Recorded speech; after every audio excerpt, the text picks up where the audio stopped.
particularly on this day, so that we can discuss any challenges you may be encountering, but also to provide you with information about the new direction that the fight must adopt.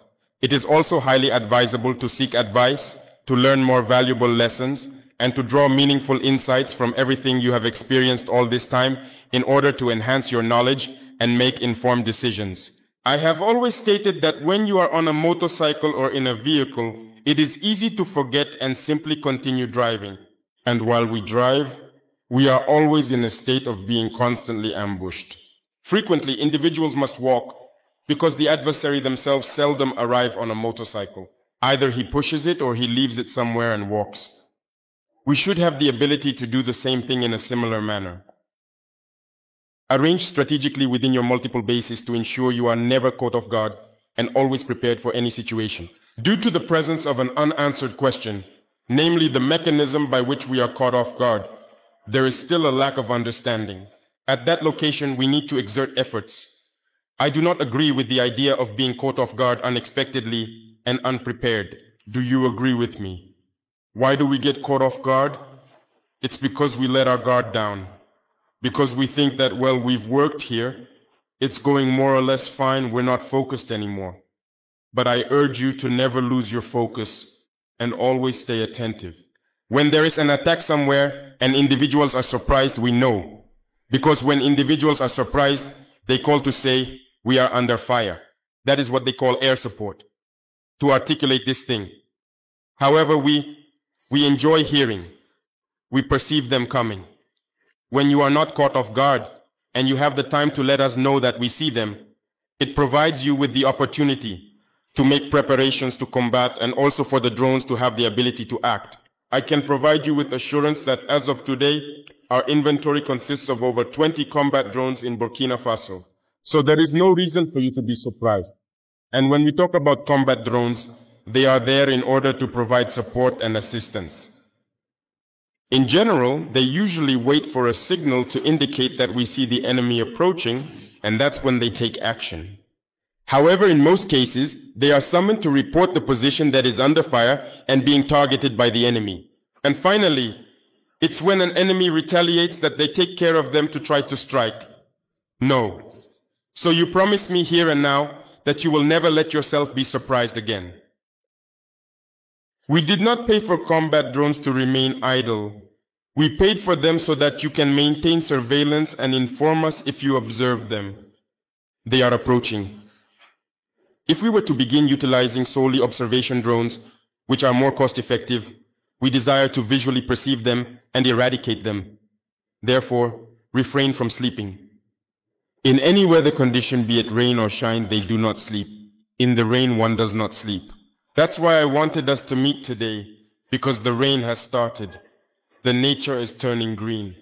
The foliage has grown significantly, and the climatic conditions, it is not a suitable time for vulnerability. You must remain alert in the precipitation. For a while now, we have desired individuals to be able to organize themselves, go out and clear the areas surrounding the roads, because the trend of directed mines was becoming too much. But if we clear a lot and the path is open for 100 meters on each side, it allows us to carry out other actions. Everywhere, you need to organize the populations to go out, clear the roads. You need to clear so that these directional improvised explosive devices cannot be placed against you or the population. However, it is crucial for everyone to be able to reach their workplaces and carry out their duties. You must have the capability to excavate trenches in the vicinity of your municipalities or villages. Certainly, it is said that machines have arrived, but I immediately told you, it cannot be deployed all over Burkina at once. We don't have 1 million machines, but everyone needs to start at home. Each and every day, there are drones that are constantly stationed at specific positions without any interruption or deviation. They are simply waiting to be informed that they are observed upon arrival. However, individuals rarely succeed in managing to do so. On every occasion we are subjected to fire. We are unable to be subjected to fire. We need to observe it approaching. You gave me your word that you will not say we are under attack anymore, right from the start. You're going to say now we see them approaching, because I am in continuous contact with the drone pilots at all times. You wonder how I handle. 80% of my time is dedicated to war. However, that does not impede me from vigilantly monitoring the economic landscape as yet. It is a promise that you made to me, and I want you to keep your promise. I do not want to hear that we are under attack any longer. We can see them coming towards us. Are we in agreement? You will mobilize your populations to dig trenches and protect yourselves until the machines arrive to deepen the trenches and fortify them. It is you who defend the municipalities, the villages. If you arrive, you tell them to get out, we're digging here. The enemy must not drive, pass through there. We delve deep, we seal up, and we establish ourselves in that place. Your own posts and writings can be found there. At one point, I had something developed and instructed to send it to you. Everyone has talked to you about it, the ministers, the BVDP, so that people can build, for instance, combat posts. Where the rain has not yet started properly, make the bricks well, build the posts. I have requested images of the various posts in some villages, and I notice some have also achieved it lazily. You can't have a position, even with all that you've built. And there, your head is exposed. How do you fight? While the image we sent, there are loopholes. These are the holes through which you have to fight. And when we say to build posts, we don't mean to build one or two. They need to be built all around the village. Because combat is not just about one position. Others construct 3-4 posts. It's beneficial for the village. No.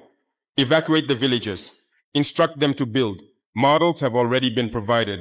However, please inform me and lead me astray by providing inaccurate guidance. You are aware that there are numerous tasks that have not been completed. Are you aware of that, correct? What actions should I take? Do I need to personally come and handle it in your absence? But if I tell you this thing was conceived in my office, I caught a young officer who made the 3D model. We shared it, and I informed the chiefs to ensure its completion. The reason is that even at every single moment, we are constantly thinking of you in our minds. We're considering you. I stated there's no incident, VDP post-attack or anything that I'm unaware of. There are none. Unfortunately, in some areas, people have refused to give in themselves. It's incomprehensible for our own lives. Who should pay you? Afterward, we continue to insist that there are specific fundamental tasks that we should have the capability to perform on our own. I told you that most of us, like me, were born into a system that is attentive, where much is expected from others. But what are we doing ourselves for our country? That's it. That's the question we need to ask ourselves now. When I heard about this, I was a bit disappointed. He says that in order to protect yourself, you have to ask for payment. There will be money to pay you. Go out and dig. There are certain municipalities that I have monitored where I had said to go out and dig. They didn't want to, but they stayed. Some went out under manipulation. He said, okay, you're going to dig. A week later, they dug. Today, these municipalities are more or less at peace. In any case, if the enemy comes, they will encounter the obstacle you have created, giving you time to fight them there. If they come to close, you must be there. Digging doesn't require sleep. It's about hindering movement and preventing reaching desired destination by immobilizing. And wherever he must pass, you must always be present. If he comes to use force to redo your work, you must shoot them down. But once you are taken by surprise, you are no longer considered a man, and your ability to fulfill your duty is compromised. In order to make a comeback, it is hard. And when you witness things like that, it causes a lot of pain. Even if you have a collective weapon and your defense is not strong, the enemy can roll up to your position, which is not good. Even if you have built what you are told to build there, 100 meters ahead there, you need to dig trenches. If he wants to drive through as a fighter, he must fall into them. Or he stops over there, he gets off to try to cross, and you have time to adjust your shots. Is this complicated? So there is work to be done. We must not be lazy. It is necessary to mobilize the population. It's not about you and your work. It's important that all your people understand that you are choosing to sacrifice yourself for them. So, when you tell them to go out to work, they must go out. The other day there was an attack. I followed all the instructions and attempted to investigate the situation. Individuals were taken aback. Negative. When you have a collective weapon, the first thing is, you should not be surprised. You must see the enemy and prepare to face it. Each time, it was attacked repeatedly. I instructed the pilots to film and show me. Did they construct the posts? Did they dig? The answer is no. There was not a lot. There was nothing. Therefore, they will compel you, and you will compel them. From this point on, that is the way it is. With the authorization of the Supreme Commander of the Armed Forces, we sincerely express our deepest gratitude for the effort made in acquiring the equipment. For all this equipment, I might give you the detailed and comprehensive background. It involves the signing of 3 important contracts with 2 companies, and this batch represents only the first delivery out of 4 batches. Overall, we are currently at approximately 18 to 20% of the material in total. The rest is yet to come. It is truly indeed the effort made by the Burkinabe populations who are making and continue to make significant and enormous financial efforts to support the significant endeavors for the reconquest, and especially for the acquisition of materials that accompany this significant and substantial reconquest of the territory. We pray to God that this can continue. And again, the Supreme Commander of the Armed Forces thanks all the Burkinabe people. Every person, anonymous or within the existing network, finances this support for all the defense and security forces, all the volunteers for the defense of the homeland, and all the other anonymous fighters. We are going to discover the urgent necessity of unified defense and the powerful impact of Traoré's leadership. Let's explore the risks to our nation's security. Ibrahim Traoré urged the army to unite and secure Burkina Faso. His voice was heard in the halls. You officially and formally hand over the keys to these highly tactical and advanced engineering vehicles. Take the necessary time to provide comprehensive training to the team members so that they can be thoroughly prepared for the effective use of these resources. Remember that we are in a world of predation. To have peace, we must make war. United Resilience. Vacation.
Bonsoir à toutes et à tous et merci de nous suivre depuis le palais de Koulouba à Ouagadougou.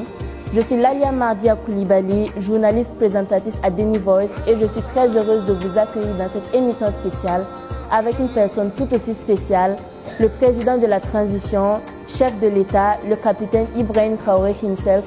Bonsoir, Monsieur le Président. Bonsoir. Excellence, Monsieur le Président. Cet entretien est une première dans notre pays et nous vous remercions pour votre disponibilité à parler aux enfants et avec les enfants. Je ne suis pas seule pour conduire cet entretien, je laisse chacun se présenter.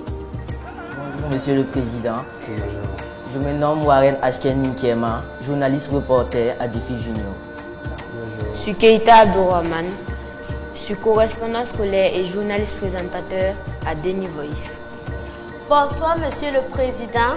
Je m'appelle Yaro Leila Rosine, journaliste à Défi Junior. Merci chers camarades. Excellence Monsieur le Président de la transition, qu'est-ce que ça vous fait d'être interviewé par les enfants journalistes? D'accord, bonjour à tous et merci d'être là. Je dois dire que je suis ému d'abord. C'est la première fois aussi que je rencontre des enfants journalistes avec un art oratoire sans pareil. Félicitations à vous. Ça me fait beaucoup de plaisir et je pense que ce serait un moment d'échange entre nous et que vous pourrez apprendre beaucoup de choses donc, à l'issue, aussi bien que moi aussi, d'apprendre beaucoup de choses de vous. Merci Monsieur le Président. Nous aussi sommes heureux d'avoir ce moment avec vous. Pouvez-vous nous parler un peu de votre enfance et de votre parcours professionnel avant d'être président de notre pays? Je suis né dans un village qu'on appelle Kera, qui se situe dans la boucle de Mouhoun, où donc j'ai passé une partie de mon enfance, mais surtout une grande partie à Bondupi, qui est à 15 km de Kera environ. Mon enfance, je n'ai pas grandi forcément dans une famille aisée. Et il y a beaucoup de choses qu'il faille comprendre en tant qu'enfant. Ce qu'il faut surtout retenir, et c'est l'occasion pour moi ici de remercier les parents. À votre âge, ce n'est pas évident, mais quand j'étais à votre place, ce que j'ai retenu plus de mon père, c'est à chaque fin du mois quand je le voyais avec son ardoise en train de calculer. Chaque fin du mois, il calcule et quand il a pris sa retraite, c'est chaque 3 mois, il calcule. Mais plus tard, quand j'ai grandi, j'ai compris qu'est-ce qu'il calculait. C'est difficile, lorsqu'il y a le salaire, et de réfléchir à comment nourrir les enfants, comment les scolariser, comment les soigner, comment les habiller. Voilà un peu les calculs qu'il faisait. Donc c'est pour vous dire que les parents, ils se soucient beaucoup de nous, ils se battent pour nous et vous ne pouvez pas imaginer combien. Beaucoup d'entre vous, quand vous serez grands un jour, vous comprendrez. Nous, il a fallu qu'on grandisse et pouvoir rendre hommage à nos parents aujourd'hui. S'il y a aussi quelque chose que j'ai appris du papa, il y a une phrase qu'il nous disait chaque fois à la maison: exécution avant réclamation. Parce qu'il fut militaire aussi, avant de devenir plus tard infirmier. On l'obéissait et on faisait ce qu'il nous demandait de faire. Et même si on ne voulait pas le faire, il faut d'abord exécuter et plus tard, vous le faites comprendre. Il y a un certain nombre de valeurs que les parents nous ont inculquées. En ce qui concerne d'abord l'intégrité, l'honneur, la dignité, ce sont des choses qu'on a appris avec eux et qui nous ont forgés et qui nous ont permis peut-être d'être ce que nous sommes aujourd'hui. Comme je dis, les parents n'étaient pas forcément aisés, mais ce n'est pas pour autant qu'il faut aller mendier, ce n'est pas pour autant qu'il fallait pleurnicher ou aller mentir ou voler. C'était interdit, strictement interdit. Donc il y a un certain nombre de valeurs, malgré donc, que vous n'êtes pas forcément aisé, mais vous devez incarner. La solidarité, par exemple, on nous apprenait toujours à partager avec les autres. Et je pense qu'il y a eu des moments où peut-être qu'on n'était pas en bonne phase, on était enfant, on ne comprenait pas. Pourquoi la maman, vous savez qu'au village, les enfants des autres peuvent venir passer 1 an, 2 ans avec vous pour étudier ou voilà. Ceux qui quittent les plus petits villages et reviennent en ville. Donc, quand elle nous donnait 2 gâteaux, peut-être qu'elle donnait 3 gâteaux à l'enfant de l'autre. Et nous, en tant qu'enfants, ça nous faisait un peu jaloux. Pourquoi vous ne nous donnez pas peut-être la même chose? Pourquoi même prendre mieux soin de l'enfant d'autrui que ses propres enfants? Elle nous disait toujours que vous comprendrez quand vous serez grand, le jour où vous ne serez pas peut-être à côté de nous. Étant grand, on comprend. Et on a appris à partager aussi avec les autres. C'est dans ça que nous avons été forgés. Et moi particulièrement, j'ai fait beaucoup de tâches ménagères, ce qu'on dirait peut-être les tâches des filles. J'ai aidé ma maman à laver ses assiettes, à vendre ses beignets et tout. Les gens se sont peut-être moqués de moi, les camarades à l'école. Mais c'était une manière pour moi de la soutenir. Parce que c'est pas facile de la voir se lever à 5 h du matin. Voilà, chaque jour, faire ses beignets pour aller à l'école. Moi, la récréation, j'étais le premier, je courais rejoindre l'emplacement, je l'aidais à vendre ses beignets. Les camarades peuvent se moquer et tout, mais voilà, je l'aidais comme je pouvais. Donc c'est un peu ce qui a marqué la toute petite enfance. Je me suis retrouvé à 14 ans libre. Quand j'ai dit libre, je me suis retrouvé tout seul à Bobo, libre de faire ce que je veux. Mais on n'est pas enfant par l'âge, c'est dans la tête. Et à partir de ce moment, j'ai compris qu'il fallait prendre sa vie au sérieux. Parce que quand je dis libre à 14 ans, vous êtes libre de faire ce que vous voulez. Vous avez le choix d'être paresseux, de ne plus travailler, de ne plus aller à l'école, mais aussi de continuer à poursuivre. Parce que depuis le primaire, on vous dira peut-être qu'on a toujours été premier de classe, mais ce n'est pas pour zéro parce que le papa, il ne s'amusait pas. Il prenait tout son temps pour nous instruire à la maison. Et les week-ends, lorsqu'il te donne un problème ou des opérations ou une dictée et que tu n'as pas réussi, tu ne manges pas le petit déjeuner. Voilà un peu comment ça se passait. Mais ça nous a forgés et ça fait de nous aujourd'hui les hommes que nous sommes. Et nous souhaitons pouvoir être à la hauteur et transmettre cela aux enfants que vous êtes. Et je pense que chaque parent devra donner le meilleur de soi-même et vous aussi d'être reconnaissant et de reconnaître donc le travail que les parents font pour nous soigner, pour voilà, prendre soin de vous. Voilà un peu résumé, je peux dire ma tendre enfance, comment ça s'est passé, qu'est-ce qu'on a vécu. Votre parcours professionnel. Il faut dire qu'il y a une chose aujourd'hui, je suis le chef d'État, mais comment je vais dire, j'ai fait le primaire, le secondaire, l'université comme tout le monde. Mais l'amour d'être militaire m'a toujours habité. Comme je l'ai dit, le vieux était militaire avant d'être infirmier. Depuis l'enfance, ces rangers, ces casques lourds qui étaient à la maison, je les portais. Donc, je sais qu'ils savaient que j'ai l'amour du métier, mais la maman n'a jamais souhaité avoir un enfant militaire. Et au CM1, j'ai fait le concours de l'excellence. Et au CM2, il y a mon maître qui voulait coûte que coûte que je passe le concours de Britannique. Mais la maman s'est opposée farouchement. Elle a vu la souffrance sûrement du papa en tant que militaire, donc elle ne voulait pas qu'un de ses enfants soit militaire. Elle a refusé. J'ai continué à bosser. J'ai un penchant scientifique, ce qui a fait que j'ai fait une filière scientifique jusqu'à l'université, où j'étais en géologie. Voilà. Après le bac, j'ai souhaité encore rejoindre l'armée, mais elle a refusé. Mais quand elle me refusait quelque chose, je ne pouvais pas forcer, parce que si tu forces, c'est pas bien. Donc j'ai continué. En année de maîtrise encore, à l'université, je l'ai encore demandé. Je l'ai dit, c'est l'armée que je veux. J'étais bien en géologie, je pouvais faire ce que je voulais. Voilà.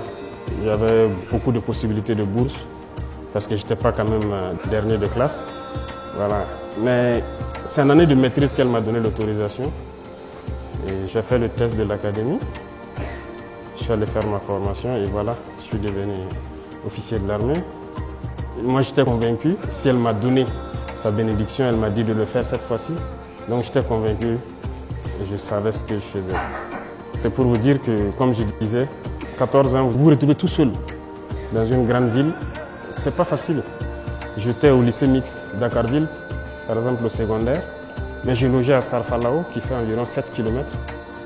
Mais je vous dis que j'ai marché pendant un bon moment. Matin et soir, je marchais, je revenais, jusqu'à ce que peut-être il y a un ami d'un grand frère qui m'a prêté son vélo.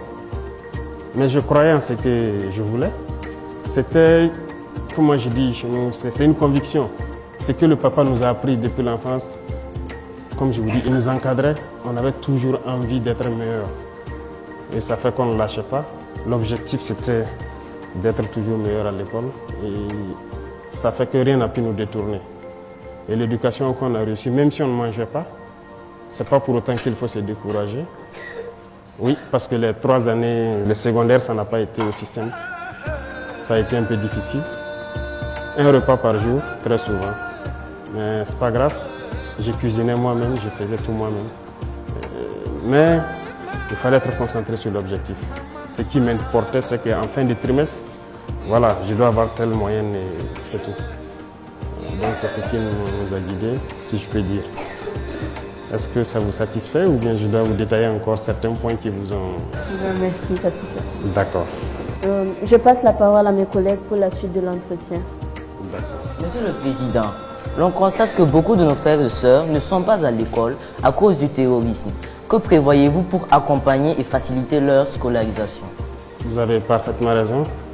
Beaucoup ont été déscolarisés de force à cause donc de ce phénomène qui nous endeuille. Je pense qu'à cette rentrée, nous avons pu quand même faire ouvrir beaucoup d'écoles.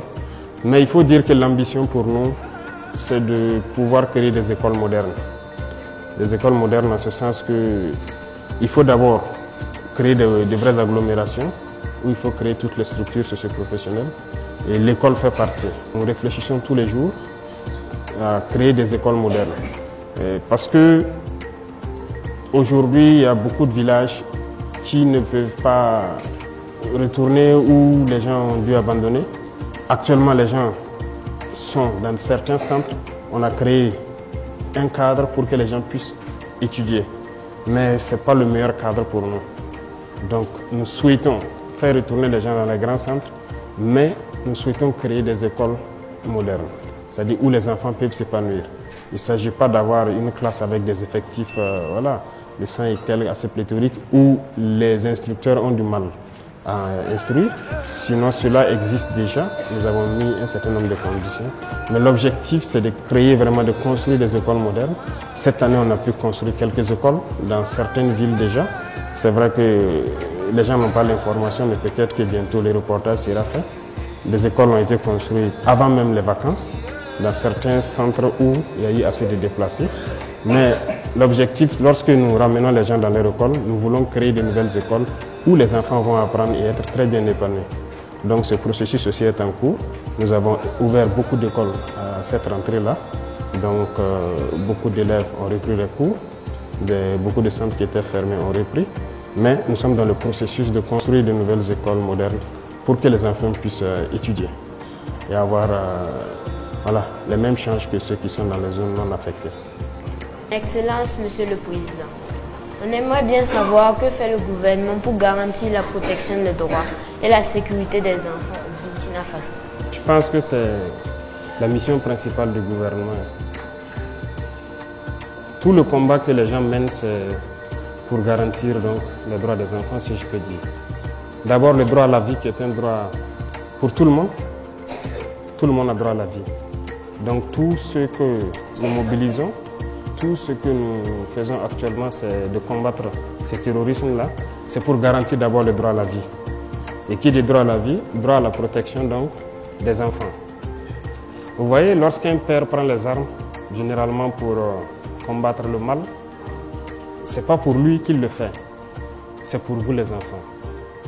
S'il prend l'arme et qu'il fait face à l'ennemi, il est prêt à mourir, mais c'est pour assurer donc votre protection, c'est pour vous protéger. Donc c'est notre devoir de créer ces conditions pour que les hommes puissent se battre, mais assurer la protection donc, des enfants que vous êtes. Aujourd'hui, nous vivons une situation, mais nous espérons que vos vies soient meilleures que les nôtres. Que ceux qui n'ont pas droit à un certain nombre de privilèges aient ce droit-là demain. Parce que nous sommes convaincus que cette condition peut être réunie au Burkina Faso. Donc nous devons combattre ce mal, assurer votre droit à la vie, qui est le droit élémentaire, assurer donc votre protection, mais aussi que vous puissiez accomplir vos devoirs, parce qu'il n'y a pas que le droit. Je crois que vous le savez bien, l'a dit, les droits et devoirs. Autant on assure vos droits, on met tout en œuvre pour que vous puissiez exprimer et faire vos devoirs.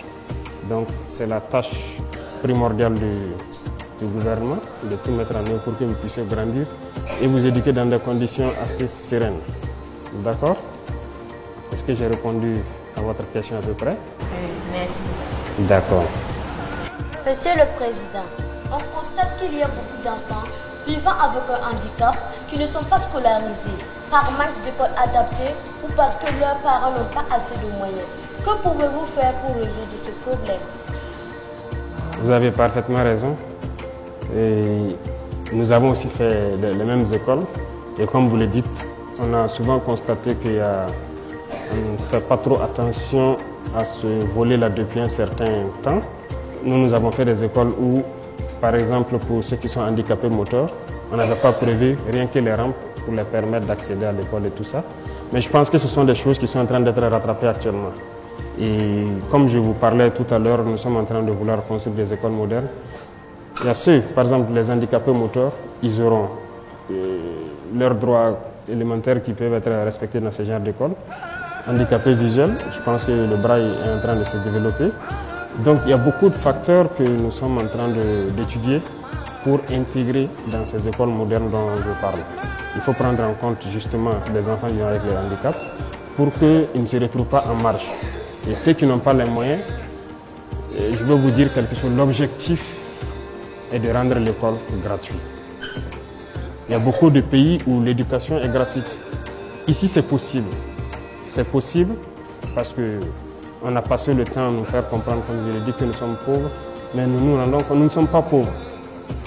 C'est la gouvernance le problème et je pense que c'est ce pourquoi nous nous sommes révoltés et nous sommes en train de tout mettre en œuvre pour créer les conditions pour que ces questions, vous ne puissiez pas les poser dans les années à venir et dire que les enfants en situation de handicap, s'ils n'ont pas les moyens, l'éducation doit être un droit, c'est un droit et ça doit être une réalité.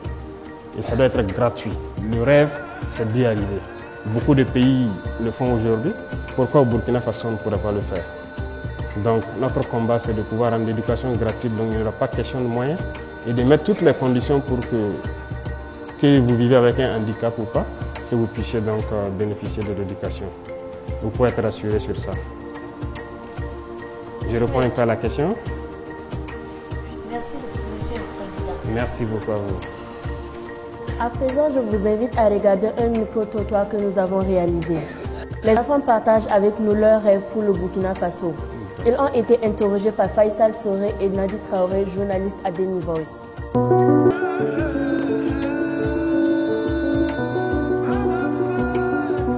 Je m'appelle Bara Divine Loïsa Terawan. Mon rêve pour le Burkina Faso, c'est que les gens respectent les grandes personnes et les autorités. Je m'appelle Wedro Gladys.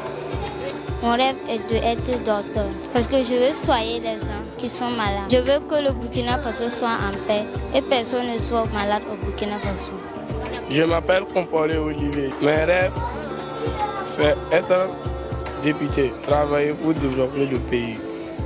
Je m'appelle Gwen Fatimata. En tant qu'enfant, je veux que tous les enfants aillent à l'école sans avoir peur, que tous les déplacés internes puissent retourner dans leur village, qu'il y a beaucoup de nourriture au Faso. Mon nom est Drogo Aboubakar Sidi. Je me rêve pour que le Burkina Faso soit en paix et que je puisse aller à l'école pour devenir demain un infirmier et que le Burkina Faso se développe. Je m'appelle Soulama Djouma Dole Olé Afay Mawad. Ce que je veux pour le Burkina, je veux que la paix revienne au Faso, que chaque enfant ait une famille, que les filles ne soient pas forcées de se marier, que les enfants soient scolarisés. Je m'appelle Mouare Abdoulaye Fridouane. Dans le futur, je vois un Burkina meilleur. Je veux la santé au Burkina. La santé, le bonheur, la paix et plus de gars. Je veux que tous les enfants du Burkina Faso aillent à l'école.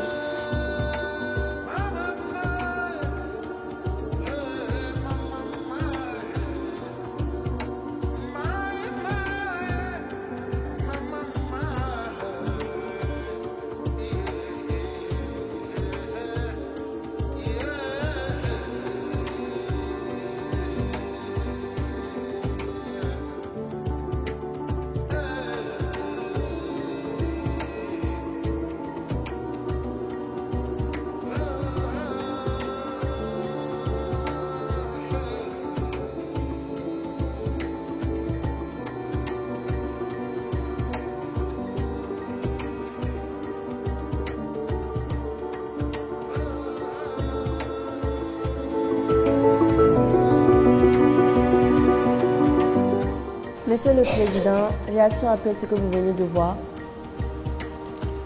Il y a un de vos camarades, c'est Ridouane, c'est ça, qui dit qu'il rêve d'un futur, voilà, du Burkina Faso, où il y a le bonheur, la paix. Il a résumé beaucoup de choses. C'est aussi notre rêve. Beaucoup parlent de la paix, retourner à l'école et tout.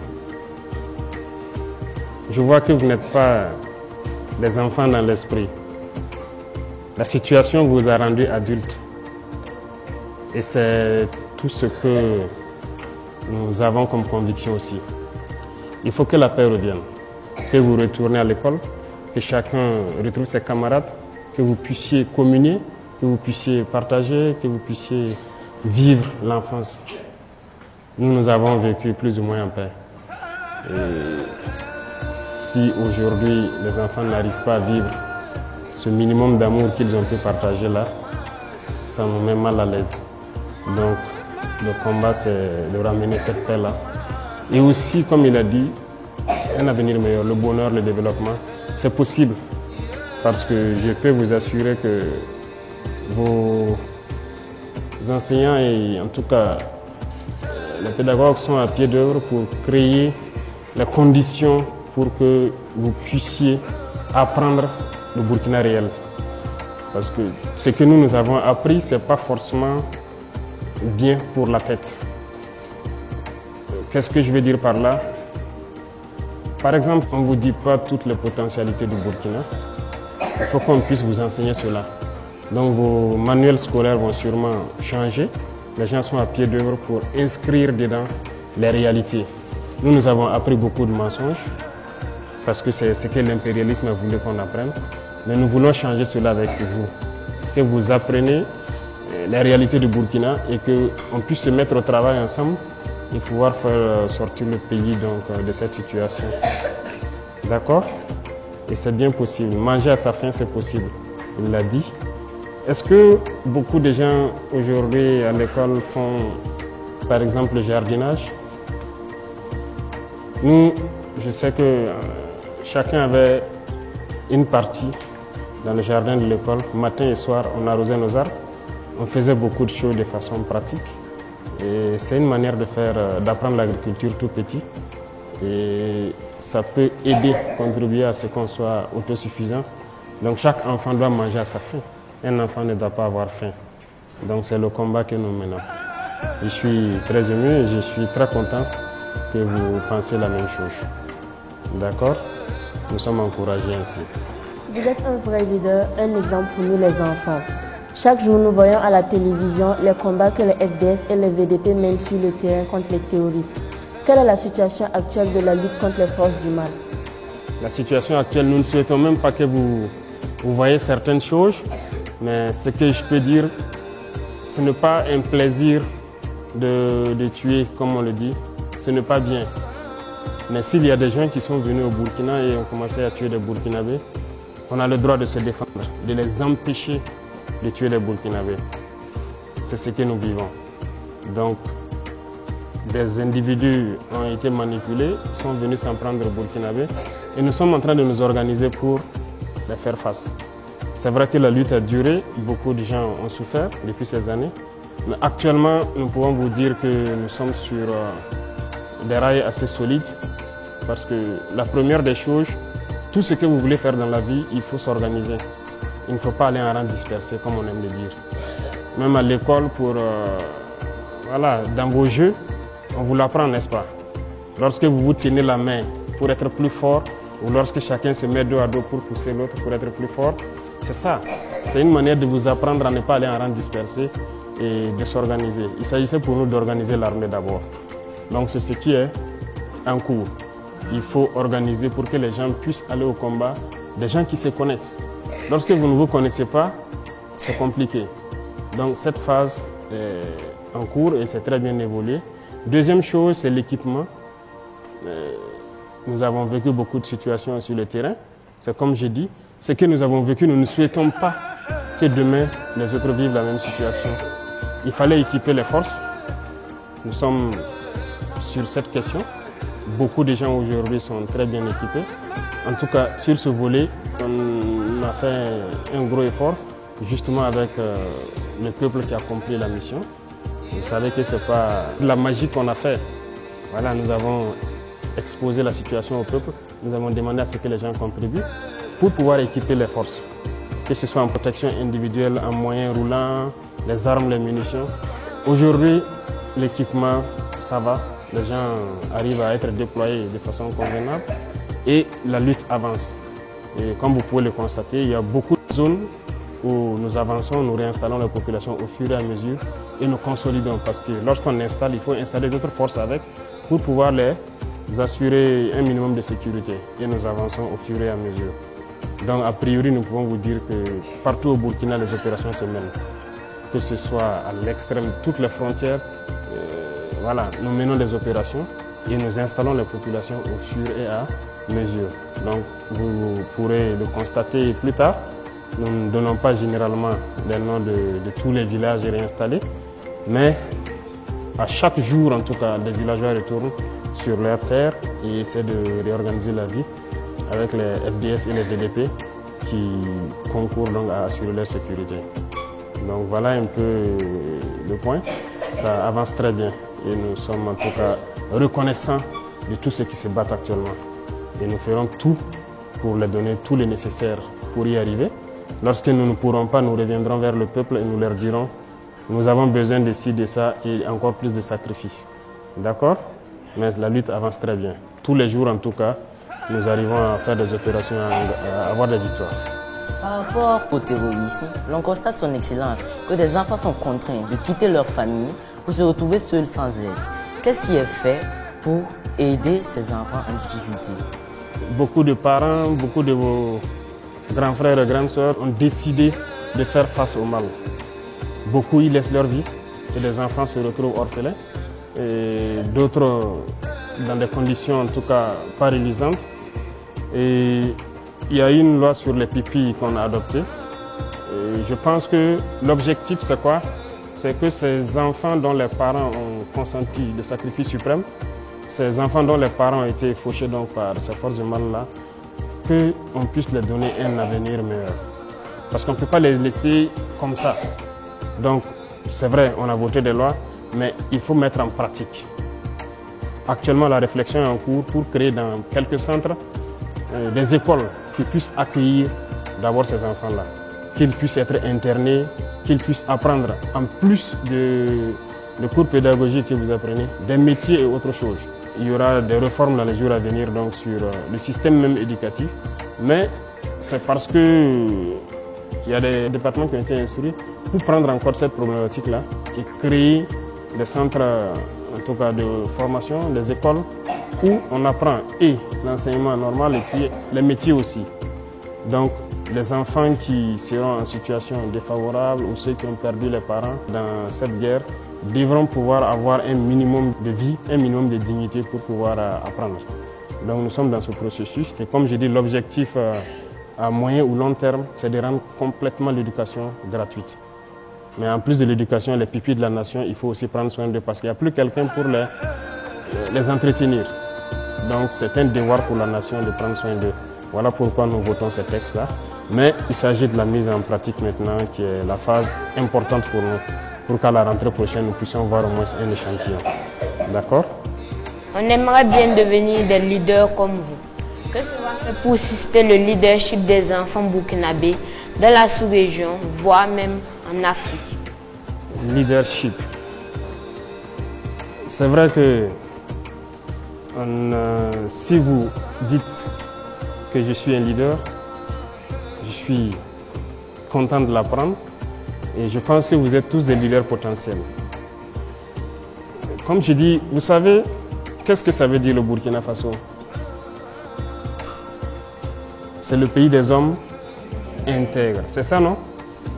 Il y a beaucoup de pays dans le monde où c'est peut-être le nom d'une colline, d'une rivière ou d'un animal, ou en tout cas un symbole qui donne le nom au pays. Rares sont ces pays, je ne connais pas la signification de chaque pays, mais rares sont ces pays où on définit la qualité des hommes. Est-ce que vous comprenez? Burkina Faso, les hommes qui y vivent doivent être des hommes intègres. C'est le pays des hommes intègres. Donc, il y a beaucoup de valeurs que vous devez d'abord incarner, des valeurs que vous devez apprendre et faire, appliquer. Ça commence par là. Et lorsque vous pouvez appliquer ces valeurs-là, vous devenez un modèle au sein de vos camarades. L'intégrité est une valeur très très importante. L'honneur. Je pense qu'il y a un petit bouquin et on espère que ça pourrait être partagé un peu partout et que l'éducation civique et morale dans les écoles puisse vous apprendre toutes ces valeurs-là. Qu'est-ce que c'est que l'honneur? Qu'est-ce que c'est que l'intégrité? Qu'est-ce que c'est que la solidarité? Il y a beaucoup de valeurs. Lorsque vous développez ça autour de vous, vous êtes un modèle. Et votre parole doit être une parole d'honneur. Est-ce que vous comprenez? Donc, nous allons instaurer donc dans vos cursus là un certain nombre de cours qui puissent vous permettre déjà de dégager l'assurance de pouvoir être des modèles pour vos camarades. Et ça, c'est important.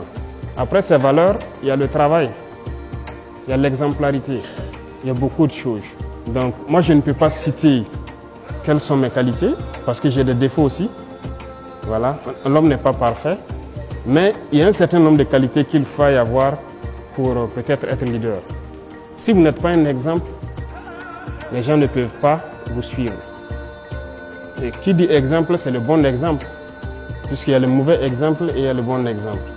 Donc il y a des vices dans la vie, il faut s'en éloigner, forcément, et prendre le bon exemple. Quelqu'un qui ne respecte pas ses parents, tu ne peux pas dire à l'autre de respecter ses parents. Parce qu'il va te dire que toi-même, tu ne respectes pas tes parents. Vous comprenez? Si tu ne respectes pas ton grand frère, tu ne peux pas dire à l'autre de respecter son grand frère. Donc, il y a des choses que vous devez pouvoir faire et ça va amener les autres à vous respecter et à faire ce que vous allez leur dire de faire. Et c'est là que lorsque vous parlez, on peut vous croire. Vous ne pouvez pas être un menteur et puis vouloir que les autres ne mentent pas. Donc il y a des valeurs que vous devez incarner forcément. Lorsque vous avez une parole, vous avez une parole. Il ne faut pas mentir, il ne faut pas voler, il ne faut pas tricher. On vous apprend tout ça à l'école, n'est-ce pas? Donc apprenez ça très bien parce que ce sont des valeurs très importantes qui doivent vous permettre d'être des leaders. Lorsque vous êtes un menteur, si vous parlez, même dans votre classe, quelqu'un va lever le doigt et dire que non, toi tu as menti hier, tu as dit ça, ce n'est pas vrai. On peut se tromper, mais il ne faut pas mentir chaque fois. Vous pouvez ne pas avoir la vérité sur un sujet, se tromper, dire quelque chose, mais aussi reconnaître à un moment donné qu'on s'est trompé. Ça fait partie aussi de la qualité d'un leader. Parce que lorsque vous dites quelque chose aujourd'hui, Vous n'avez pas la vérité peut-être, mais demain, si vous vous rendez compte que ce n'était pas vrai ce que vous avez dit, il faut avoir le courage, l'honnêteté de reconnaître et de dire, bon, hier, moi, je vous avais dit ça, mais ce n'était pas vrai.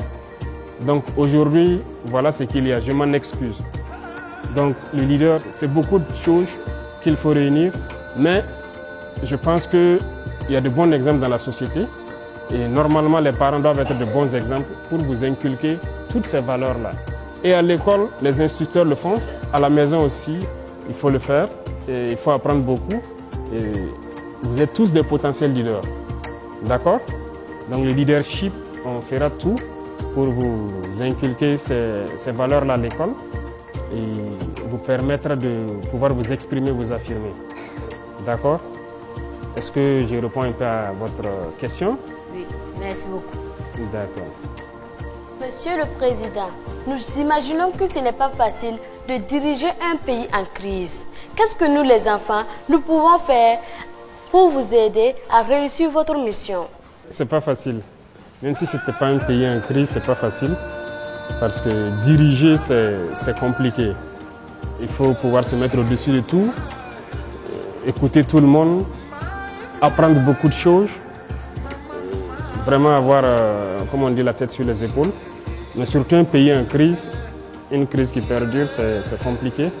Mais ce que moi je vais vous demander, vous les enfants, c'est de cultiver le patriotisme. C'est la meilleure chose que vous puissiez donc faire pour que nous ayons le courage de mener le combat. Et le patriotisme, c'est très important. Il faut aimer sa patrie. Et qui dit patrie, c'est vous-même d'abord. Il faut vous aimer entre vous, il faut être solidaire. Et je suppose qu'à la récréation, chacun partage son gâteau avec les enfants qui n'en ont pas. N'est-ce pas? Il faut aider les parents, il faut les soutenir, il faut les écouter. Il faut tout faire pour vous éloigner de certains vices, je peux dire, notamment la drogue. C'est des choses, peut-être pour les tout petits, ils ne savent pas ce que c'est, mais pour ceux qui ont un certain âge, on vous en parle déjà. Il faut tout faire pour éviter certains vices. Parce que vous êtes l'avenir de la nation. Vous êtes l'avenir de la patrie. Il n'y a pas de raison que vous tombez dans certains vices. Aujourd'hui, le milieu scolaire est malheureusement affecté, mais il faut s'en éloigner. Donc, il y a beaucoup de choses qu'il faut apprendre pour être de bons patriotes. Vous respectez déjà les couleurs, le drapeau c'est sacré, et lorsque vous chantez l'hymne national, j'espère que vos enseignants vous expliquent ce qu'il y a dedans. Les mots sont peut-être un peu lourds pour vous, mais on peut vous expliquer ça. C'est fort, l'hymne de la victoire. Donc, à partir de là, vous devez développer beaucoup de choses pour aimer votre prochain, pour être solidaire. Et lorsque vous aimez, vous, entre vous, vous êtes solidaires, lorsque nous menons ce combat, nous sommes sûrs que voilà, la génération qui vient est encore plus soudée que nous, et une génération patriotique. Et ça nous motive, ça nous encourage. Donc ça peut être ça votre contribution. Apprenez à être des patriotes, apprenez à être les enfants du Burkina. Et c'est ça le moteur qui nous amène donc à combattre et à faire tout le nécessaire pour que vous ayez un avenir radieux. D'accord? Donc je peux résumer votre contribution à ça. Soyez des enfants patriotiques, soyez solidaires, aimez-vous. Voilà, la paix c'est au sein de vous d'abord. Et votre génération ne connaîtra pas ce que nous avons connu. Merci Monsieur le Président. Merci beaucoup. Excellence Monsieur le Président, nous allons passer la parole au public pour leurs questions. Mais avant, je vous invite à regarder une vidéo où des enfants qui ne sont pas avec nous sur le plateau vous adressent le message de leur cœur. Regardons.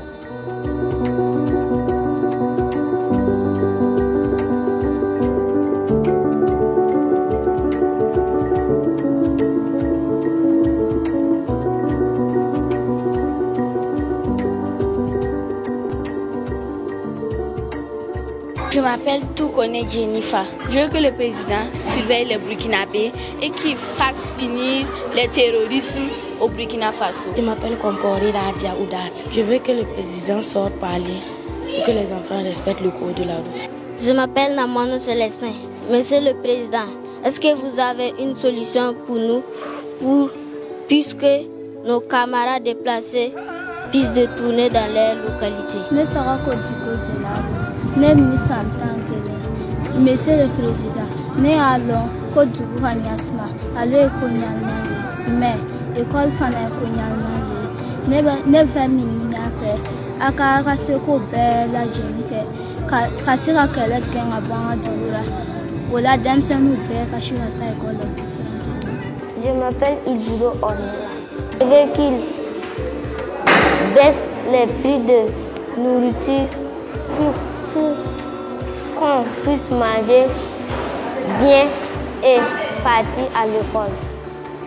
Je m'appelle Soulama Brian. Je veux que le président du Faso paye la scolarité de tous les enfants qui n'ont pas l'argent pour payer leur scolarité et qu'il leur donne beaucoup à manger.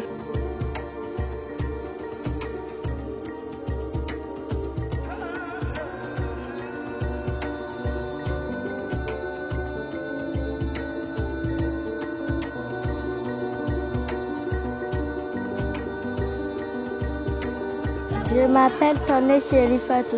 En face du président Ibrahim Traoré, je lui dirais merci d'avoir aidé, de nous avoir donné la joie. Je m'appelle Kenou Ahmed Emmanuel. Je suis né à Tansila. J'ai commencé à étudier à Tansila.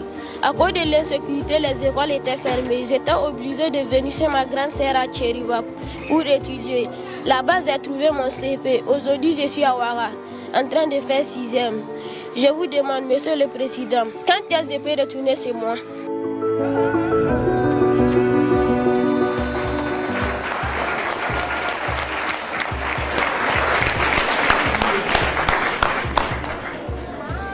Monsieur le Président, réaction après ce que vous venez de voir. Vous êtes une force pour ceux qui se battent. Lorsqu'ils vous voient, ça les encourage. Lorsqu'ils vous voient les encourager et que vous connaissez la portée de ce que c'est que la paix, ça les encourage. Il a dit de payer la scolarité.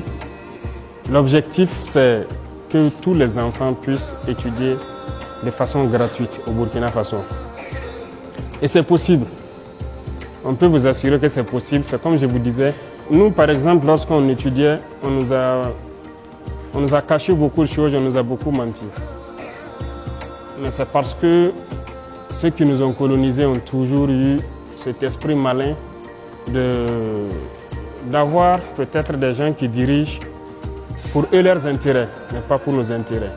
Donc lorsque nous faisons des projections, c'est possible. C'est possible qu'au Burkina, l'éducation soit gratuite. Et ça le sera.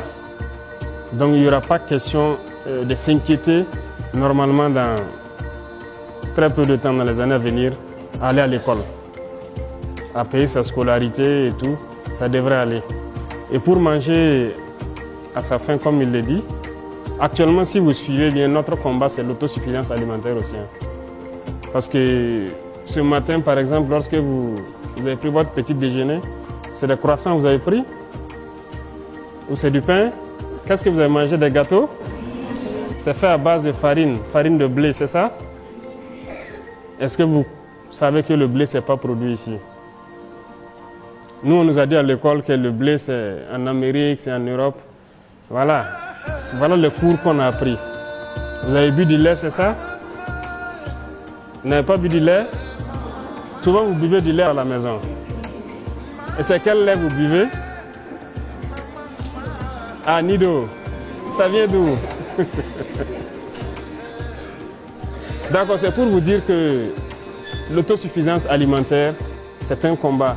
Dès les premiers jours, je l'ai dit dans mon intervention, il faut que chaque enfant de ce pays puisse manger à sa faim, dormir tranquillement, se lever le matin, aller à l'école, s'amuser avec ses camarades et revenir tranquillement à la maison, s'amuser avec ses camarades du quartier et dormir en paix.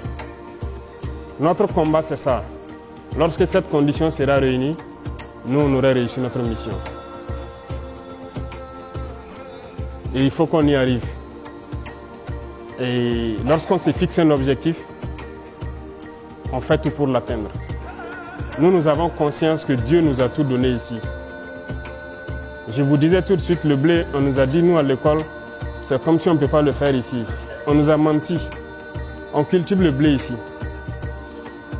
Ça marche bien. Et nous allons le développer. Des gens ont commencé. Cette année, j'ai pu voir des gens qui l'ont fait dans le cadre de l'initiative présidentielle. Et on m'a dit qu'il y a quelques années de cela, des particuliers l'ont essayé et ça marche. Donc actuellement, nous sommes en train de semer du blé dans certaines superficies dans l'initiative présidentielle. Ce que vous mangez doit être produit ici. Donc, voilà pourquoi j'ai dit, on va vous apprendre beaucoup de choses et on va réviser le contenu de ce qu'on vous apprend. Pour ceux qui prennent le café, on nous avait fait comprendre que vos chocolats, le café et autres, c'est dans les pays où il pleut parce qu'ici c'est la savane, c'est le désert, il ne pleut pas, on ne peut pas cultiver. On nous avait encore menti, c'est faux. Le café pousse bien, le cacao ça pousse bien, il y a des gens qui ont des champs ici. Et ça produit très bien. Même à Ouagadougou ici, il y en a qui ont des arbres de cacao dans leur cours. Ça veut dire que les chocolats que vous pouvez envier chez les enfants qui sont dans des familles un peu aisées, tous les enfants peuvent manger les chocolats au Burkina. Nous avons découvert, c'est possible. Le lait, pourquoi on doit importer? On peut le faire. C'est pour vous dire qu'il y a beaucoup de choses, on ne nous avait pas dit la vérité. Vous, vous avez la chance et on vous l'apprend. Et on vous promet qu'on fera tout pour que vous mangez à votre faim. Et comme on le dit, vous allez manger bien le matin pour aller à l'école, aller bosser gratuitement, manger à midi, vous amuser, revenir le soir, vous amuser au quartier, bosser vos cours, réviser et dormir. C'est le rêve que nous éprouvons. Tant que les enfants du Burkina ne seront pas dans ces conditions-là, notre combat ne s'arrêtera pas. D'accord ? Donc, on sait que ce sont vos aspirations et c'est normal, c'est légal. Tout parent se bat pour ça. Même ceux qui n'ont pas d'enfants se battent dans l'espoir d'avoir des enfants et de prendre soin d'eux pour qu'ils vivent dans des conditions meilleures que eux et qu'ils puissent être meilleurs que eux. C'est le combat de tout le monde, de toute génération. Nous avons la chance, Dieu nous a tout donné. Partout au Burkina, vous savez que partout on cultive. Partout. Au Sahel, là on vous dit que c'est le désert, ce n'est que le sable, on peut produire. Nous, on nous a beaucoup menti à l'école, mais c'est le formatage du colon. Il nous fait comprendre cela pour qu'on ne réfléchisse pas. Mais on s'est rendu compte que tout est faux. Si Dieu a laissé beaucoup de lacs dans ce désert-là, il sait pourquoi. On peut tout cultiver au Burkina, on peut tout faire, la terre est fertile. Et il y a des choses tellement naturelles au Burkina qu'on n'a même pas planté mais qui étaient là. N'est-ce pas? Est-ce que le karité, vous avez appris à planter des karités? Vous vous êtes né trouvé, non? C'est l'état sauvage dans la nature. Vous savez que c'est un don de Dieu. C'est beaucoup de choses qui sont dans les karités. Vous avez le beurre de karité, qui est de l'huile, c'est important. Vous savez qu'il y a du chocolat dedans? Voilà, il y a beaucoup de choses. Il y a 7 sous-produits dans le karité. Vous avez le néré, qui est un produit naturel. Beaucoup de choses, ce n'est pas uniquement les ressources sous le sol. Même sous le sol, on nous avait appris que le sol est ferralitique ici, c'est pas trop riche, tout est faux. Vous voyez, aujourd'hui, il y a beaucoup d'or au Burkina, mais c'est seulement mal géré.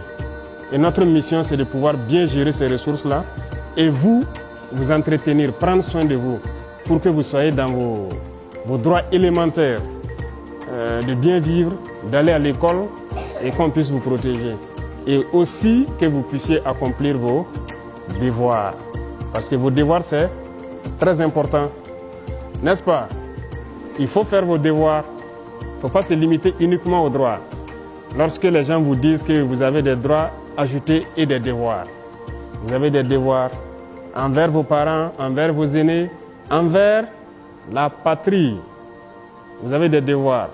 Quelqu'un a parlé de feu, la circulation et tout ça. Vous voyez, vous pouvez voir des grandes personnes ne pas respecter le feu, ne pas respecter certaines choses dans la circulation.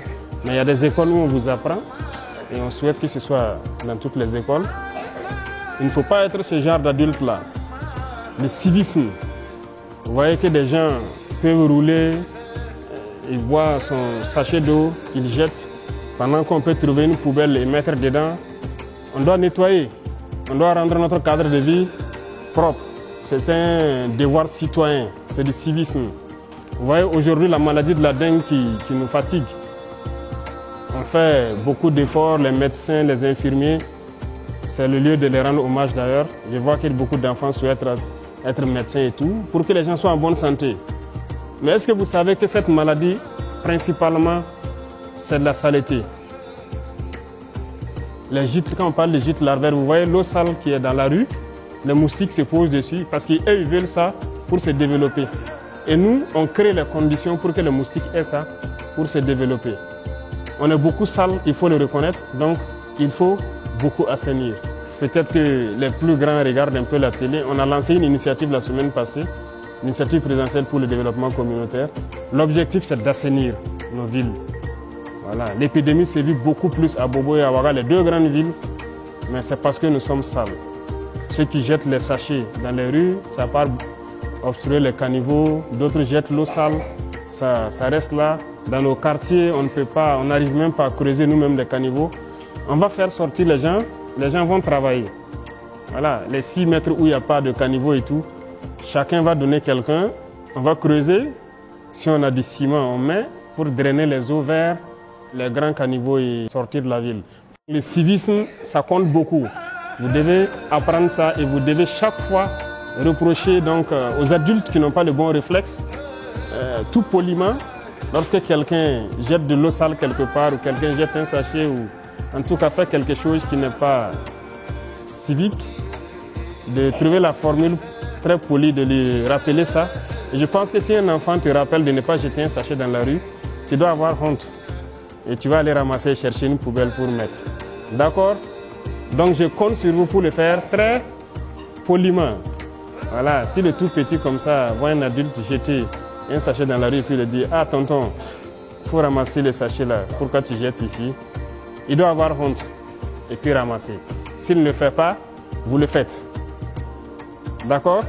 Donc, cultiver ce comportement civique-là, c'est très important. OK? Voilà. D'autres questions? Le micro-trottoir a été réalisé par Latifatou Dianda et Jérémy Gudma de Deni Voice. Je passe la parole au public pour prendre 5 interventions. Bonjour Monsieur le Président, je réponds au nom de Conservo Imelda Astrid en classe de 4e à l'établissement Gabriel Kabourin. Monsieur le Président, qu'est-ce que les enfants doivent faire pour ne pas dévier de la loi et ne pas rejoindre les groupes terroristes? Bonjour Monsieur le Président, je m'appelle Traoré Nandi Ketia Pegwende. Je fais la classe de CE2C et j'ai 8 ans. Comment nous les enfants pouvons contribuer à la paix? Bonjour Monsieur le Président, je réponds au nom de Yira Akimianik. Je suis âgé de 11 ans, je suis en classe de 6e C au lycée de l'Alliance chrétienne de Camouin-Saint. Monsieur le Président, il y a beaucoup d'enfants malades dans les hôpitaux dont les parents n'ont pas les moyens pour assurer leurs soins de santé. Qu'est-ce qui est fait pour les aider? Bonjour Monsieur le Président, je me nomme Koulibaly Suleiman, je suis élève en classe de 4e à l'école Enko Ouaga Campus. Ma question est la suivante, Monsieur le Président. Quelles sont les mesures prises par votre gouvernement pour lutter contre le mariage des enfants et leur emploi dans les zones d'orpaillage? Bonjour Monsieur le Président, je me nomme Ouedrago Kenza, j'ai 12 ans, en classe de 4e C, au collège Saint-Jean-Baptiste de la Salle. Monsieur le Président, aujourd'hui c'est un honneur pour moi de pouvoir réaliser mon rêve, qui est de vous rencontrer, ainsi de pouvoir vous poser une question. Ma question est la suivante. Monsieur le Président, est-ce que les droits de l'enfant font partie des priorités de votre gouvernement? C'est bon? D'accord, merci beaucoup. Merci chers camarades pour les questions. Maintenant nous allons écouter les réponses de son Excellence, Monsieur le Président de la Transition, chef de l'État. La première question c'est qu'est-ce que les enfants doivent faire pour ne pas être en porte-à-faux avec la loi et rejoindre le groupe? Si vous apprenez bien ce que vos instructeurs vous disent en la matière, vous ne devez pas normalement enfreindre la loi. Et je vous ai parlé tout de suite de patriotisme, de civisme qui doit vous permettre de ne pas enfreindre la loi. Maintenant, quand il s'agit des groupes terroristes, il faut retenir quelque chose. C'est Dieu qui nous a créés. Donc on n'a pas le droit d'ôter la vie à quelqu'un. Ça, c'est un paramètre très important. Et qu'est-ce que le terrorisme fait? C'est venir tuer, instaurer la peur et tout. Donc c'est le mal. Et vous ne devez jamais avoir le mal en tête. Donc vous devez tout faire pour ne pas faire du mal à votre prochain. Quand je dis du mal, il ne faut même pas parler à votre camarade de sorte qu'il ne soit pas heureux. Il faut être solidaire. Lorsque vos camarades n'ont pas quelque chose ou ont besoin de quelque chose, il faut les soutenir. Vous avez parlé des enfants qui n'ont plus de parents dû au terrorisme. Vous devez pouvoir partager tout ce que vous avez avec eux. N'est-ce pas? Vous devez pouvoir aider, même dans vos exercices, dans vos cours, ceux qui n'ont pas la capacité d'apprendre comme d'autres. Il y a des élèves très brillants, il y a des élèves moins brillants. Il y en a qui ne sont pas brillants parce qu'il a faim ou bien parce qu'il n'a pas ses parents à côté, parce qu'il a beaucoup de soucis. C'est votre rôle de pouvoir les aider, à les rendre heureux, à les faire rire. Lorsque vous êtes en train de jouer, vous devez pouvoir les faire entrer dedans, les permettre d'oublier un peu ce qu'ils ont vécu. Donc, c'est votre contribution comme ça. Lorsqu'il y a des enfants déplacés internes ou des enfants qui n'ont plus de parents, vous devez tout faire pour qu'ils soient heureux. Partagez tout ce que vous avez avec eux, votre joie, votre bonheur, tout ce que vous avez comme matériel. Voilà. S'ils n'ont pas de stylo, ils n'ont pas quoi, c'est à vous de... Ceux qui peuvent les en trouver, voilà, il faut trouver ça pour eux. Ceux aussi qui ont la chance d'avoir des parents qui sont un peu aisés, il faut chaque fois les bousculer pour aider vos camarades enfants qui n'en ont pas. D'accord? Voilà, c'est votre contribution comme ça. Et en apprenant donc tout ce que vos instructeurs vont vous apprendre dans le civisme, je pense que vous allez contribuer à empêcher de sorte que les enfants ne puissent pas se retrouver au maître de ces gens-là. D'accord? Et surtout, aimer votre patrie. Tout ce que j'ai cité, c'est aimer votre patrie. S'il n'y a pas de Burkina, vous allez aller où? On ne sait pas. Nous aimons être au Burkina, n'est-ce pas? Vous l'avez chanté tout à l'heure. J'avais la chair de poule quand vous chantiez. Il faut aimer votre pays. Il faut aimer votre pays, aimer votre prochain. Être solidaire. C'est une très, très, très importante vertu que vous devez avoir, surtout vous les enfants. Vous devez cultiver ça. Être très solidaire, c'est très important, surtout dans ces moments où il y a des enfants déplacés et qu'il y a des enfants qui ont perdu leurs parents. OK? Voilà, donc je compte sur vous pour inculquer ces valeurs-là et pouvoir les cultiver autour de vous. Pour ce qui constitue votre contribution à la paix, ça rejoint un peu tout ce que je dis. Vous contribuez déjà beaucoup en encourageant les forces, en exprimant ces valeurs que vous êtes en train d'apprendre, en restant très poli, en restant des gens qui écoutent les personnes adultes, en tout cas qui vous donnent de très bonnes leçons, en restant des gens qui écoutent leurs instructeurs, les parents, les aînés, voilà, vos grands frères, vos grandes sœurs, tout ce qu'ils vous donneront comme éducation, il faut le prendre. Je vous ai parlé de certains vices, on vous le dira à l'école aussi. Ce n'est pas bien de fumer, ce n'est pas bien de tricher, ce n'est pas bien de... Voilà, on va vous dire beaucoup de choses, il ne faut pas le faire aussi. D'accord? Et vous contribuerez donc à avoir un pays en paix. D'accord? Pour les enfants malades, je pense qu'il y a déjà une loi qui dit qu'il faut, les enfants d'un certain âge, les soins gratuits, mais on doit reconnaître que ce n'est pas effectif partout. Les soins sont gratuits pour les enfants d'un certain âge, mais la réalité, dans certains centres, peut-être ils ne disposent pas de médicaments ou de toute autre chose. Actuellement, le combat, c'est de ramener le niveau donc, de beaucoup de structures sanitaires à un niveau assez, en tout cas, confortable pour pouvoir prendre soin des enfants. Et pourquoi ne pas même mettre en place un hôpital mère-enfant? Le projet est en cours. C'est un terme donc des médecins, hôpital mère-enfant comme l'hôpital pédiatrique qui est ici, où on va soigner uniquement les enfants en fait. Donc il faut développer la capacité de ces hôpitaux-là. ce sont des processus qui sont en cours pour pouvoir donner le meilleur donc, de nous et prendre soin des enfants jusqu'à un certain niveau, les prendre en charge gratuitement. Aujourd'hui, il y a beaucoup de choses pour certains mots qui sont pris en charge gratuitement. On ne souhaite même pas que les enfants aient ça, mais il se trouve qu'il y a des enfants, par exemple, qui ont des maux comme les cancers. Et on a réveillé notre hôpital qui soigne ça. Et c'est gratuit pour les enfants de 0 jusqu'à 15 ans, je crois. Donc il y a un certain nombre de pathologies aussi où la prise en charge est gratuite. Mais nous travaillons à ce que dans une frange d'âge donnée, lorsqu'un enfant ne se sent pas, il part à l'hôpital, il puisse tout avoir gratuitement. Mais c'est un travail qui va demander, voilà, on ne peut pas le dire qu'on le fera demain, mais ça, les capacités vont augmenter au fur et à mesure.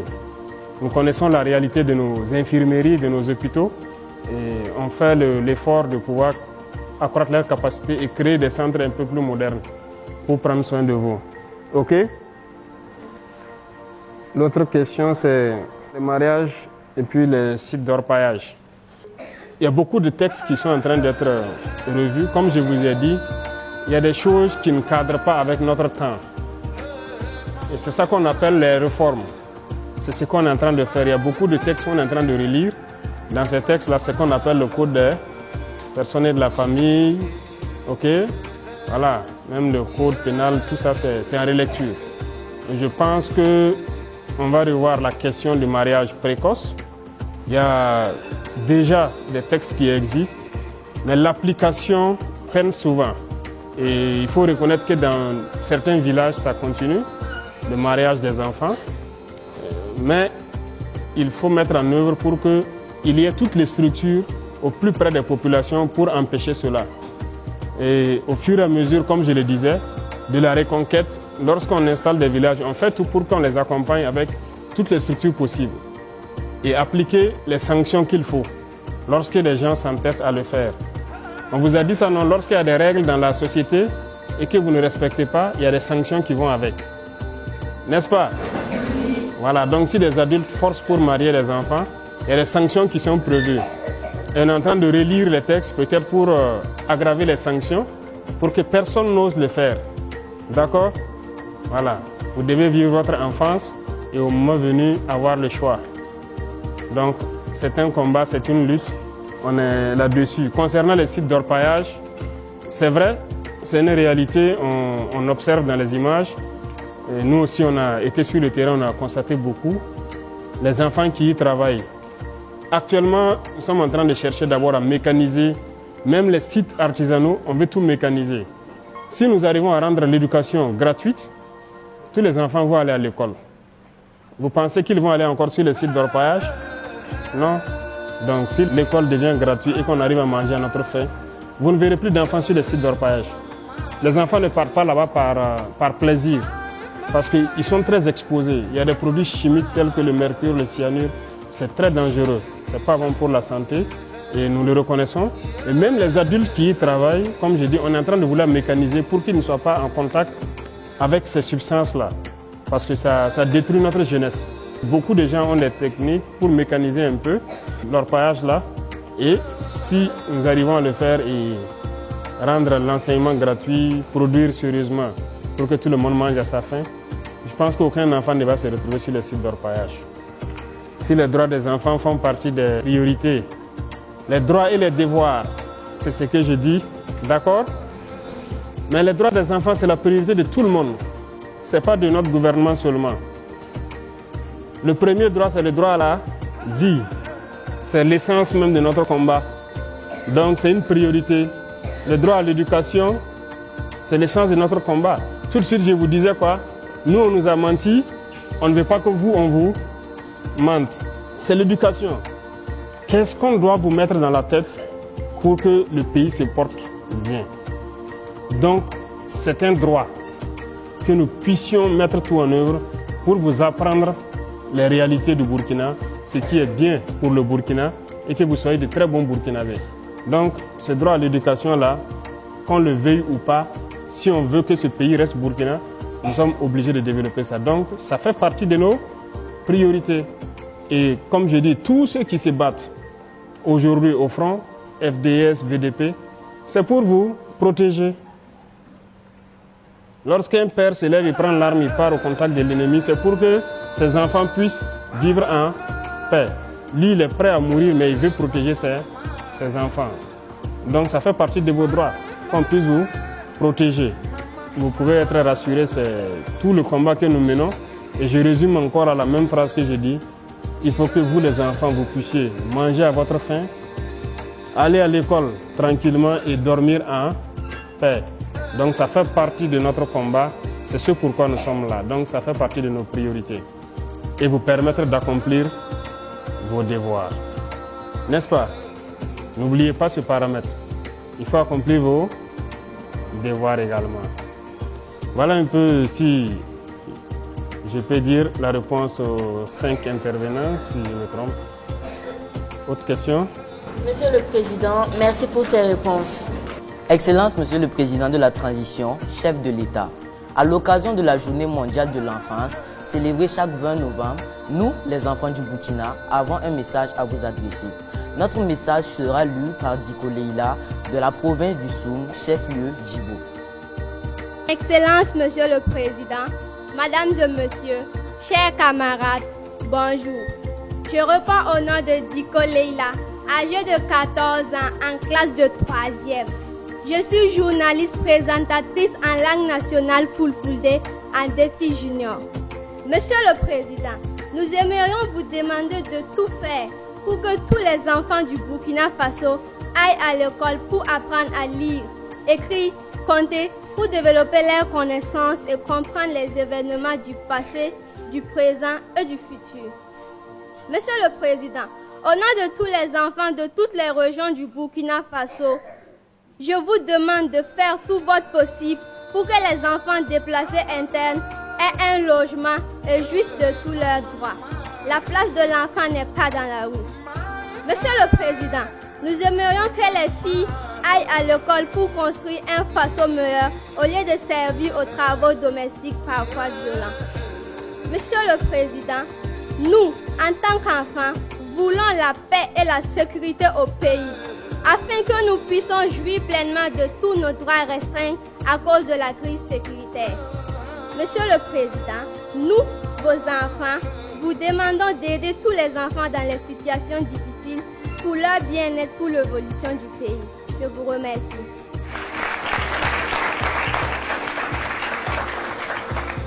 Merci beaucoup. Merci. Chers camarades journalistes, enfants du Burkina Faso, nous sommes presque à la fin de cet entretien exclusif. Nous allons à présent écouter le message solennel de notre invité très spécial, le chef de l'État, son Excellence, le capitaine Ibrahim Traoré.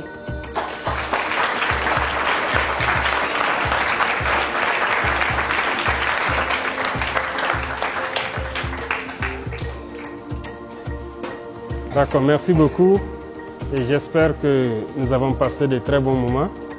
J'avoue que je suis très surpris. À votre âge, ce n'est pas évident que je puisse faire ce que vous faites, mais c'est ce que nous souhaitons. Tout le combat, c'est que vous soyez meilleurs que nous. Et cultivez en vous le patriotisme, cultivez en vous le civisme, écoutez donc vos enseignants, les parents, les aînés, et apprenez les bonnes manières. Retenez quelque chose, il n'y a qu'un seul Burkina. Et comme je vous dis, le Burkinabé se définit par l'homme intègre. Et qui dit homme intègre, c'est plusieurs valeurs qu'on vous apprend. Apprenez à vivre, à exprimer ces valeurs-là. Soyez solidaires avec vos camarades qui ont de la peine à peut-être avoir la joie, qui ont de la peine à pouvoir se nourrir. Soyez très solidaires. C'est à travers la solidarité que vous allez nous aider à construire une paix dans cette génération qui monte. Et à nous encourager, nous qui nous battons, pour nous donner encore plus pour que vous puissiez avoir un avenir à Dieu. Soyez sûrs d'une chose, nous nous battrons pour que vous puissiez étudier dans de bonnes conditions et vivre dans de bonnes conditions. C'est l'essence de notre combat et nous pouvons vous faire le serment ici que nous n'allons pas trahir cet esprit de combat-là. Donc soyez rassurés et apprenez surtout à prendre soin de ceux qui ne seront pas à la même hauteur, que ce soit sur le plan matériel ou surtout pédagogique. C'est très important pour ceux qui n'ont pas pu finir l'année. Il y a un qui a quitté Tansila, qui s'est retrouvé à Kiriba, c'est ça, qui est actuellement à Ouagadougou. Il faut que vous puissiez vous aider. Tout le monde n'a pas la même capacité, mais vous avez ce devoir-là d'aider les autres. En tout cas, merci beaucoup d'être venu passer une journée entière avec nous. Et je souhaite que l'année scolaire qui a démarré soit une année de succès pour vous et que pour le Burkina Faso, ce soit une année de succès sur le terrorisme et que la paix puisse revenir et que ceux qui ont quitté leur localité puissent se rejoindre et jouir de leurs droits et pouvoir exprimer leurs devoirs. Merci beaucoup à vous.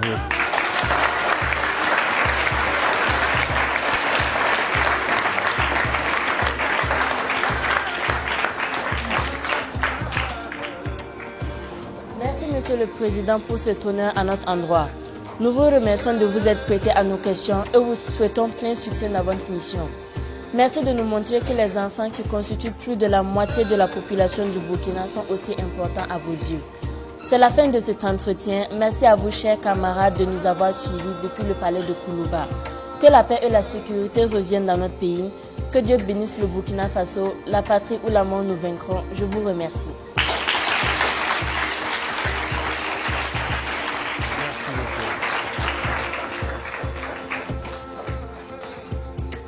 Mesdames et messieurs, vous venez de suivre le grand entretien avec son Excellence, Monsieur le Président de la Transition, chef de l'État. Voici venu le moment pour le chef de l'État de remettre symboliquement des cadeaux à 6 enfants.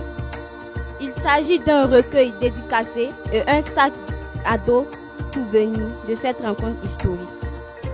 J'invite à recevoir les cadeaux Dembélé Yassine.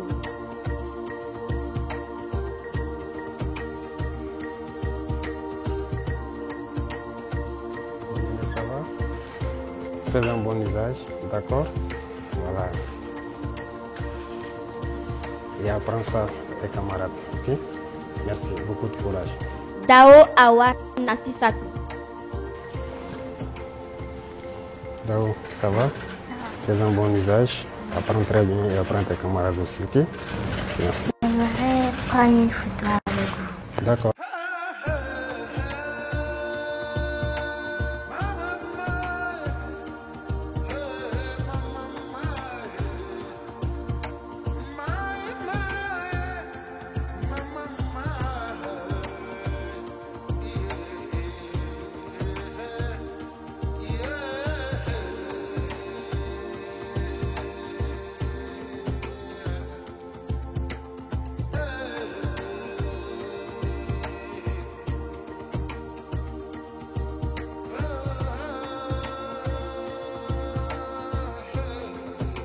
Avec l'autorisation du chef suprême des armées, lui gratifier toute notre reconnaissance pour cet effort qui a été fait pour l'acquisition des équipements. Pour l'ensemble de ces matériels, je vais peut-être refaire la genèse. Il s'agit de passation de 3 contrats avec 2 sociétés et ce lot ne représente ici que la première livraison sur 4 lots. Et en gros, nous sommes à environ 18 à 20% du matériel. Le reste est à venir. C'est vraiment l'effort qui est fait par les populations burkinabées qui consentent et qui consentent toujours d'énormes efforts sur le plan financier pour appuyer les efforts pour la reconquête et surtout pour l'acquisition de matériel qui accompagne cette reconquête du territoire. Nous prions Dieu que cela puisse continuer et encore, au nom du chef suprême des armées, remercier l'ensemble des populations burkinabées. Toute personne dans l'anonymat ou par les circuits qui existent finance cet accompagnement pour l'ensemble des FDS, pour l'ensemble des VDP et l'ensemble des autres combattants anonymes.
empowerment meets truth. Our mission is to uplift and empower the Black community.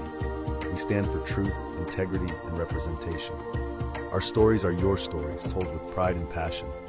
Join us as we celebrate our heritage and our future. Together, we are stronger, louder, and more united.